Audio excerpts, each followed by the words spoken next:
Welcome to SMX Media. Manya ndozi bamta MC SMX kansoke nebaze all my SMX Media subscribers mwebale nnyo mwebale ddala nambe eri mukukula nambe eri mukuberanga ekula soon tujja byanga tuyingire emitwalo mukaga niranga mwaba kikoze gwatanaba kuberanga subscribing ngenda kusala kimbambye subscribing ano ko SMX Media sobola okuberera abanga ekintu kitwala mpola mu maaso wantu bayane latest entertainment gospel mu entertainment industry buli lunaku tu uploading ayo video buli lunaku buli sawa egule weri gwiride ofe tulisabulira ne tuliberanga tulibawa sawa zineno wakyaliwo oluvuvumo oluvanyuma lwasa okweranga akola emikolo je ku lunaku olw'Sunday lwasa ono yakoze emikolo naye buli omwani mukuberanga agamba yibannanga omugagga simmere omugagga talinanika lwasa ne ku bigambo byakozesa ku mukolo gw'embaga byalinga naddala kale kangambe mbu byali byabagagga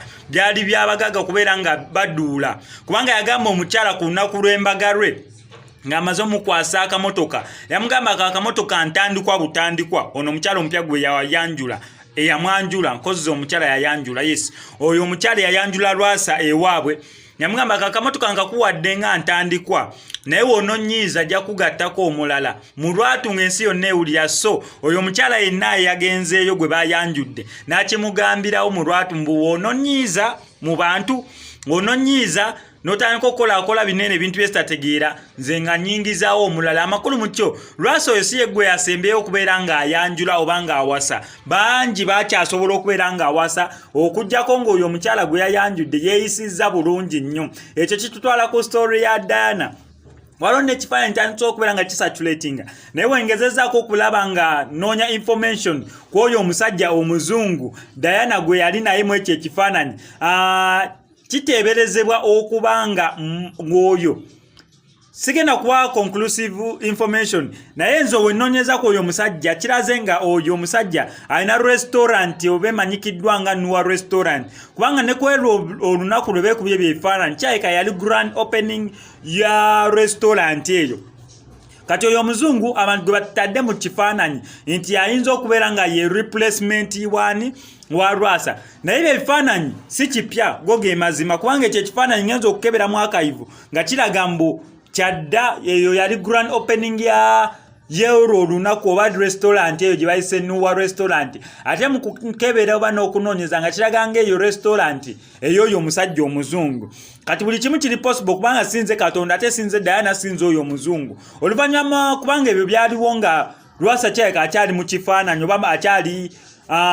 nga bakyali in good relationship ne lwasa ne Diana so ng'ono ayinza okubeera nga yali kyaliwe tomanya omuntu yali abaddeko kyaliwo yabeera n'omulungi okubeera ng'afuuka omwagalwa oba boyfriend oba girlfriend oba wife oba husband bw'obeerayo n'omuntu nga mukwano gwo yabeera perfect nga muli really tight friends yabeera perfect okubeera wife wo oba husband wo so Diana naye sigenda muwakanya oyo yandibeera nga mukwano gwe naye wabeera nga oyo mukwano gwe gwasazeewo neera okubeera nga replacinga ne lwasa nawo si wabi kubanga lwasa ye ekikye atulaze mbu yayanjudde naye nga si kyekyenkomeredde so ndowooza twandilaba Diana n'abatanzi wonna wanatwanjulira omusajja twandilaba nga ne lwasa azzeemu okubeera nga ayanjulayo omulala basobole okubeera nga ono tasinga munne naye sofa ekyo ekifaananyi ku bantu abagamba mbu ye replacement wa lwasa sofa okusinziira ku information gye nina nze nga MCSMX kiraga ng'oyo kyaliwe if not nga Diana n'abatanzi ayinza okubeera nga brand ambassador we restaurant okubeera nga agimarketinga eri mu bantu abasigadde abatagimanyi eyo restaurant okubeera nga badiningirawo if not nga just kyaliwe nga nyini restaurant eyo oyo omuzungu emulaba kyaliwe so nebifaananyi we batyo we basobola okubeera nga babyekubisa so kati tulinze conclusive evidence evo wa Diana n'abatanzi atugambe bannange oyo si replacement wani wa lwasa oba se kyatulaga replacement wani gwagenda okuzza mu kifo kya lwasa kubanga bo bantu bangi nnyo olunaku olwaleero netegereza mbu ono omukyala mulungi ebyaddala go ge mazima kebedde mwakayivuyo nga ndaba buli kifaananyi kyolabako eyo kya postinga ddala ng'omukyala ekisooka ayambala bulungi omanyi I appreciate Diana n'abatanzi ebifaananyi bye byonna n'obiyisaamu okuvaawa newa Diana n'abatanzi ayambala bulungi si yona ayambalamu oba n'ogamba leero kyayiseewo nedda ayambala bulungi nnyo nkozi akola mu botiiki ndowooza credit njijjeeyo already akola mu boutique ate ngamba mbu ayambala bulungi waliwo akola mu boutique ayambala obubi so kale Diana Nabatanzi ayambala bulungi yo eyo credit njimuwa mukyala muggumivu mulungi alina eriiso eby'eddoboozi sijja bigendamu abaali bagamba nere eddoboozi liramugisa ne ku BBS telefone okubeera baminga eddoboozi lye mbu bamuloga ne lisaakaalira ddala okusinziira ku waliwo eri akijjukira yali ayogeranga ng'eddoboozi linganga erisaakaavumuko naye ate lyagenda ne lyeyongerera ddala ne program gye yali akola ku BBS ne bareplacingawo omuntu omulala nga takyasobola kubeera ng'ayogera ate kijjukire